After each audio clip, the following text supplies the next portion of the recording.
సిరియాలో ఉండొద్దు. తక్షణమే వెనక్కి వచ్చేయండి.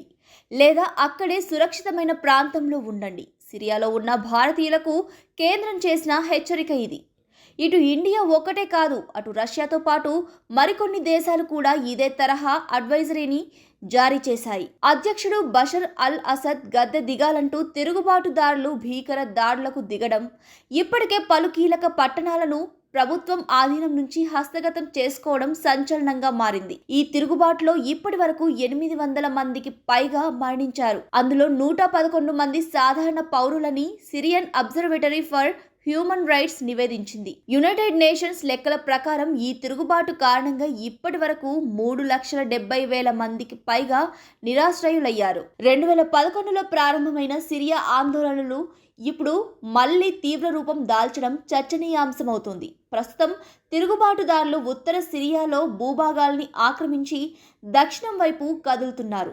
ముఖ్యంగా హామా పట్టణం హస్తగతం చేసుకోవడంతో ప్రభుత్వానికి పెద్ద దెబ్బ తగిలిందని చెప్పాలి.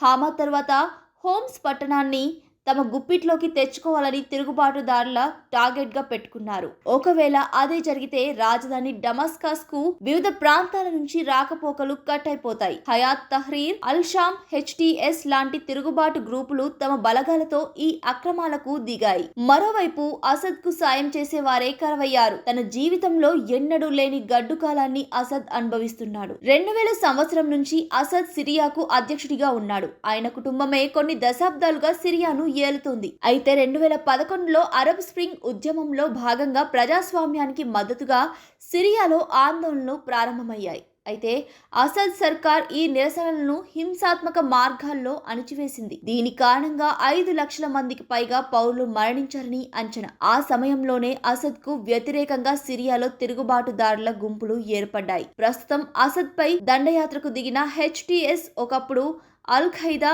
అనుబంధ సంస్థగా ఉండేది. కానీ అల్ ఖైదాతో సంబంధం లేకుండా HTS ఇప్పుడు స్వతంత్రంగా పనిచేస్తోంది. ఇక ప్రస్తుతం ఇజ్రాయెల్ పాలస్తీనా వివాదం, యుక్రెయిన్ రష్యా యుద్ధం లాంటి ఇతర ఘర్షణలు కూడా సిరియా యుద్ధంపై ప్రభావం చూపిస్తున్నాయి. ముఖ్యంగా సిరియాలో ఉన్న తమ సైనికులను రష్యా ఉపసంహరించుకుంది.